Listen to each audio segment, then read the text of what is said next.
There are hardly any people who don't know about a cycle, and I know a little more than most. The chain is the soul of the cycle, just like an oxygen pump for a patient. Now imagine, if I tie a rope instead of that chain and try to ride that cycle in the Amazon jungle or on New York's roads, what will happen? It'll move a little, then wear out and break, no matter where you ride it. Now think, your body also has a chain, the hip flexors. If the chain isn't tight, power can't reach the ground. Whether it's the start of a sprint, acceleration, or the push in a jump, everything depends on them. If they are weak, then improvement is optional, but injury is guaranteed. Just like a chain that wears out and breaks, weak hip flexors lead to hamstring pulls, groin strains, or hip tightness. So always remember, right angle plus right form equals guaranteed performance boost. And if your leg delays while lifting, that's a signal. Train me. Hello, I am Master, and today we are talking about the engine of sprinting, hip flexors. My channel, On Athleton, is for those athletes who train by themselves, who may not have a coach but have a lot of passion.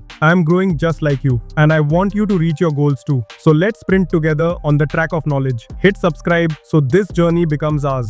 Whether it's acceleration or top speed, long jump or a basketball jump, hip flexors are that one muscle group that contracts or shoots and expands in the most powerful way. Hip flexors activate in the last phase of motion, and that's the most critical phase. Let's take an example. An athlete performing a vertical jump. First, their knees and ankles extend. Then, the upper body follows, and finally, the hip flexors straighten the entire body. And this last extension phase is what makes the hip flexors unique and explosive. All the strength and power your body generates passes through the hip joint after the legs extend. So, the faster your hip moves, the stronger your vertical push, and the more explosive your movement looks. If that sounds a little confusing, rewind this part and listen again, because this point is very important. Now, I'm not claiming that your jump height will increase instantly, but when you're on the ground, there comes a moment when one leg is forward and the other is behind. That's the final stage of force transfer. Right here, the hip flexors play their biggest role. This is where the explosive hip extension happens, and it decides how quickly your rear leg moves forward. During a vertical jump, the force travels from the ground upward, from the legs to the hips. And when the hip flexors extend fully in the last phase, your body's overall speed and momentum increase. But that doesn't always mean your jump height increases equally. If you didn't fully understand this phase, go back and watch again, because this is the foundation of your movement. I completely agree. The final and most important stage involves the hip flexors. But saying they do 100% of the work would be wrong. Other muscles like glutes, hamstrings, and core also contribute in that last phase. But none of them provide as much explosive output as the hip flexors.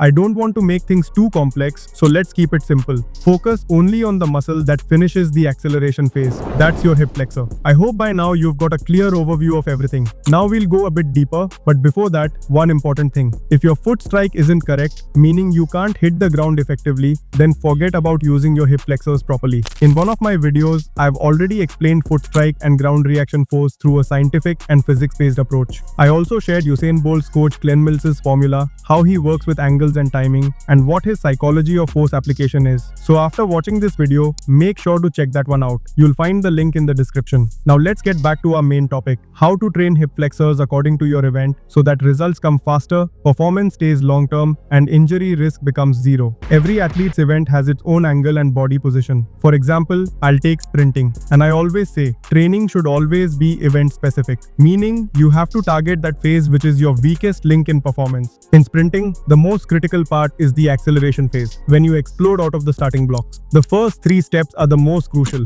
and the first step decides your entire sprint momentum. If that first step is weak, then that's exactly the training position you should focus on. The hip flexors play a major role in bringing the leg forward and making your stride explosive. Just before the first step, the body fully extends. This is called triple extension, ankle, knee, and hip in one straight line. Now, recreate that same position. Attach a resistance band to one leg, or use a cable machine for resistance. Then drive that leg upward with explosive contraction and bring it back down with controlled motion. That's it. This is the perfect training style. Speed plus control plus right angle. And always remember this universal rule. Identify the phase where you're weak and master that position with resistance. This isn't just for hip flexors. It's the golden formula for every movement-specific training. Ignore the random exercises because here we focus on quality over quantity always. So let's begin the practical part. Now I'm going to share 3 exercises that directly match your running mechanics and make your hip flexors explosive.